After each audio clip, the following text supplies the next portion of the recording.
Hello viewers, welcome back to my channel. সবাইকে স্বাগত জানিয়ে শুরু করছি আমার চ্যানেলের আরেকটি নতুন এপিসোড। কেমন আছেন সবাই? আশা করি সবাই খুব ভালো আছেন। আজ আমি আপনাদের সাথে শেয়ার করব আমাদের ঘরে ছোট বড় সব বাচ্চাদের জন্য দারুণ মজার চিপসের রেসিপি। আজ আমি আপনাদের বানিয়ে দেখাবো কুরকুরে চিপস। এই চিপস আমরা মূলত বাজার থেকে বাচ্চাদের কিনে খাওয়াই, আর বাচ্চারা তো চিপস খেতে খুবই পছন্দ করে, কিন্তু বাইরের কিনা চিপস কতটা স্বাস্থ্যকর আমরা কিন্তু কেউ জানি না। তাই কিন্তু একটু কষ্ট করলে বাসাতে সেই চিপস আপনারা বাচ্চাদেরই তৈরি করে দিতে পারেন ঘরে থাকা উপকরণ দিয়ে। তো কথা না বাড়িয়ে চলুন শুরু করা যাক মূল রেসিপিতে।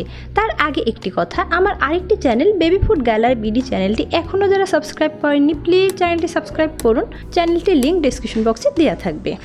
যারা এখনও আমার চ্যানেলটি সাবস্ক্রাইব করেননি প্লিজ চ্যানেলটি সাবস্ক্রাইব করুন এবং পাশের নোটিফিকেশন বেল আইকনটি ক্লিক করে রাখুন আমার নতুন নতুন ভিডিওর আপডেট পাওয়ার জন্য। কুরকুরে চিপস তৈরি করার জন্য এখানে আমি একটি প্যান নিয়ে নিয়েছি। এর মধ্যে অ্যাড করে দেব 1 কাপ চালের গুঁড়ো, হাফ কাপ কর্নফ্লাওয়ার, 1/4 কাপ বেসন। এখানে আমি কিছু মশলা নিয়ে নিয়েছি। এই চিপসটা মূলত একটু স্পাইসি, সেই জন্য আমি মশলাগুলো ব্যবহার করছি। এখানে আমি নিয়ে নিচ্ছি জিরার গুঁড়ো 1 চা চামচ, শুকনো মরিচের গুঁড়ো 1/2 চা চামচ, হলুদ 1 চা চামচ, কালো গোলমরিচের গুঁড়ো 1/2 চা চামচ, আর এখানে আছে রসুন ও আদা বাটা 1 চা চামচ। দিয়ে দেব 1 চা চামচ লবণ, 1 চা চামচ চিনি ও 1/4 চা চামচ সাইট্রিক অ্যাসিড। আপনাদের বাসায় যদি সাইট্রিক অ্যাসিড না থাকে সেক্ষেত্রে এখানে কিন্তু 1/2 চা চামচ লেবুর রস ইউজ করতে পারেন। দিয়ে দেব 1 চা চামচ বেকিং পাউডার, অবশ্যই আপনারা বেকিং পাউডার ইউজ করবেন। ও সবশেষ দিয়ে দেব 1 টেবিল চামচ সয়াবিন তেল। এখন মেজারমেন্ট কাপে 4 কাপ পানি দিয়ে আমি সমস্ত উপকরণ খুব ভালোভাবে মিশিয়ে নেব। এখানে কিন্তু আমি নর্মাল টেম্পারেচারে 4 কাপ পানি ব্যবহার করছি। সমস্ত উপকরণ একটু প্যাচুলার সাহায্যে আমি ভালোভাবে মিশিয়ে নেব যেন কোনো লাম্পস না থাকে। সমস্ত উপকরণ খুব ভালোভাবে মিশিয়ে নিয়েছি, দেখতেই পাচ্ছেন কোনো লাম্পস নেই। এই পর্যায়ে অ্যাড করে দেব 2 ফোঁটা রেড ফুড কালার। এটি পুরোপুরি অপশনাল, রেড ফুড কালার দিলে কিন্তু কালারটা খুব ভালো আসে। কালারটা দিয়ে আমি আবার ভালোভাবে মিশিয়ে নেব। মিশামিশির কাজ শেষ। এখন কিন্তু এটি আমি চুলায় বসিয়ে দেব। চুলার হাই হিট দিয়ে আমি চুলাতে বসিয়ে দিয়েছি সমস্ত উপকরণ। এখন চুলার হাই হিট দিয়ে আমি অনবরত নাড়াচাড়া করব এই মিশ্রণটি যতক্ষণ না একটি ঘন ভাব চলে আসে। এই মিশ্রণ কিন্তু অনবরত নাড়াচাড়া করতে হবে। নাড়াচাড়া বন্ধ করলে কিন্তু তলানিতে লেগে যাবে ও দলা দলা ভাব হয়ে যাবে। আমি কোন পর্যায়ে চুলা থেকে নামিয়ে নেব সেটা কিন্তু আপনাদের পরবর্তীতে দেখিয়ে দিচ্ছি। দেখতেই পাচ্ছেন অনবরত নাড়াচাড়া করতে করতে কতটা ঘন থকথকে ভাব চলে এসেছে। এটি কিন্তু বলক আসার একটু পরে এরকম অবস্থা হয়ে যাবে। আপনাদের কিন্তু খুব বেশি নাড়াচাড়া করতে হবে না। আমি নাড়াচাড়া করে নিচ্ছি। এই পর্যায়ে কিন্তু আমি চুলার হিটটা বন্ধ করে দেব। এর চাইতে কিন্তু বেশি শক্ত করা যাবে না, তাহলে কিন্তু চিপসটা পারফেক্টভাবে হবে না। দেখতেই পাচ্ছেন ঘনত্বটা কেমন নরম আছে সেটা আপনারা একটু আন্দাজ করে নিতে পারেন। এই পর্যায়ে কিন্তু আমি চুলা থেকে এখন নামিয়ে নেব। আর অনবরত নাড়াচাড়া করে আমি এটি ঠান্ডা করে নেব। পুরোপুরি ঠান্ডা করা যাবে না, কুসুম কুসুম গরম রাখতে হবে। অনবরত নাড়াচাড়া করে কিন্তু আমি মোটামুটি ঠান্ডা করে নিয়েছি। এখানে কুসুম গরম অবস্থায় আছে, এর চাইতে কিন্তু আর ঠান্ডা করা যাবে না। এটি কুসুম গরম অবস্থায় চিপস তৈরি করতে হবে। আর ঘনত্বটা কেমন দেখতেই পাচ্ছেন কতটা নরম হয়েছে। এখন আমি সমস্ত উপকরণ একটি বাটিতে ঢেলে নেব, যে বাটিতে আমি ঢাকনা দিয়ে রাখতে পারবো। চিপসের জন্য সমস্ত ডো আমি একটি বাটিতে ঢেলে নিয়েছি। বাটির একটি ঢাকনা আছে, আমি যতটুকু ব্যবহার করব ততটুকু নেব আর পরবর্তীতে কিন্তু ঢাকনা দিয়ে রেখে দেব, না হলে কিন্তু উপরে শক্ত হয়ে যাবে।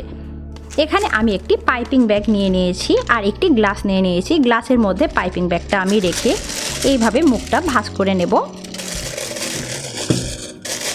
যেন মিশ্রণটা ঢোকাতে আমার সুবিধা হয়।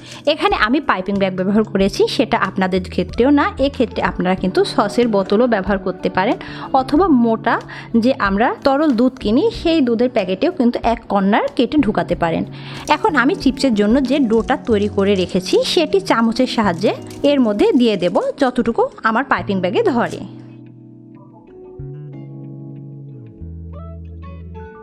আমি কিছু মিশ্রণ পাইপিং ব্যাগে ঢুকিয়ে নিয়েছি এবং পাইপিং ব্যাগের মুখ কিন্তু আমি পরিমাণ মতো কেচির সাহায্যে কেটে নিয়েছি। এখানে আমি চুলায় পর্যাপ্ত তেল বসিয়ে দিয়েছি যেন চিপসগুলো ডুবো তেলে ভাজা যায়। তেল গরম হয়ে গিয়েছে, এখন আমি এর মধ্যে চিপস ছেড়ে দেব।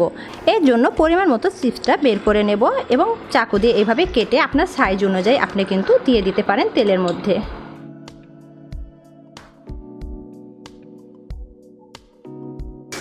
আমি কিছু চিপস তেলের মধ্যে দিয়ে দিয়েছি আর চুলার হিটটা কিন্তু এখন আমি মিডিয়াম করে দিয়েছি আর অপেক্ষা করব চিপসটা একটু মুচমুচে হয়ে ভাজা পর্যন্ত। আমি অল্প পরিমাণ করে কিন্তু চিপস দিয়েছি আর চিপসগুলো কিন্তু অল্প করেই দিবেন, না হলে কিন্তু একটির সঙ্গে আরেকটি লেগে যাবে। আর এই চিপস ভাজতে কিন্তু খুব বেশি সময় লাগবে না, কারণ চিপসটা কিন্তু খুব বেশি মোটা না আর ভাজতেও কিন্তু খুব বেশি সময় লাগবে না। সব মিলিয়ে 2 মিনিটের মতো সর্বোচ্চ চিপস ভাজতে সময় লাগতে পারে। তো চিপস ভাজা হয়ে গিয়েছে দেখতে পাচ্ছেন। এখন আমি চুলা থেকে তেল ছাড়িয়ে উঠিয়ে নেব আর এইভাবে আমি সবগুলো চিপস ভেজে নেব। আমি চিপসগুলো সব ভেজে নিয়েছি আর কিছু চিপস পরিবেশনের সাথে আপনাদের দেখাচ্ছি। দেখতেই পাচ্ছেন চিপসগুলো দেখতে কতটা সুন্দর হয়েছে আর খেতেও কিন্তু যথেষ্ট ইয়ামি হয়েছে। আর চিপসগুলো কতটা কুরকুরে হয়েছে তা আমি আপনাদের ভেঙে দেখাচ্ছি। অবশ্যই শব্দটা আপনারা বুঝতেই পেরেছেন আর ভিতরটাও দেখতে পাচ্ছেন একবারে এক চাপে কুচি কুচি হয়ে গেছে। আর এই চিপস যদি আপনারা সারা বছর সংরক্ষণ করতে চান সেক্ষেত্রে আমি আপনাদের বলে দিচ্ছি যেভাবে করবেন। আমি চিপসের জন্য যে ব্যাটারটা তৈরি করে তেলে ভেজেছি সেটা তেলে ভেজে না ভেজে আপনারা ট্রের উপরে পলি ব্যাগ রাখবেন, রেখে পাইপিং ব্যাগে যে চিপসটা আমি যেভাবে তেলের মধ্যে দিয়েছি সেইভাবে আপনারা সেই ট্রেতে চিপসটা দিয়ে সাজিয়ে নেবেন এবং নিয়ে সেটা রোদ্রে শুকাবেন। আর রোদ্রে শুকানোর পরে মচমচে যখন হয়ে যাবে সেটা এয়ার টাইট কন্টেনারে রেখে সারা বছর সংরক্ষণ করতে পারেন এবং বাচ্চাদের ভেজে ভেজে যখন তখন খাওয়াতে পারেন। তাছাড়া যে চিপসের ব্যাটারটা তৈরি করেছি পুরো ব্যাটারে আপনারা তৈরি না করলে হাফ ব্যাটার আপনারা নর্মাল ফ্রিজে রেখে দিতে পারেন এবং যখন বাচ্চারা খাবে ব্যাটারটা বের করে আগে প্যাচুলা দিয়ে খুব ভালোভাবে নেড়ে চেড়ে পাইপিং ব্যাগে ঢুকিয়ে নিয়ে আপনারা ফ্রিজ থেকে বের করার পর ঠান্ডাটা একদম যখন কমে যাবে তখন আপনারা চিপস ভাজতে পারেন। তো আশা করি আজকের এই কুরকুরি চিপসের রেসিপিটা আপনাদের ভালো লাগবে। ভিডিওটি যদি আপনাদের ভালো লেগে থাকে প্লিজ আপনাদের ফ্রেন্ডস অ্যান্ড ফ্যামিলির মধ্যে শেয়ার করবেন এবং ভিডিওতে লাইক কমেন্ট করে আমার পাশে থাকবেন। ধন্যবাদ।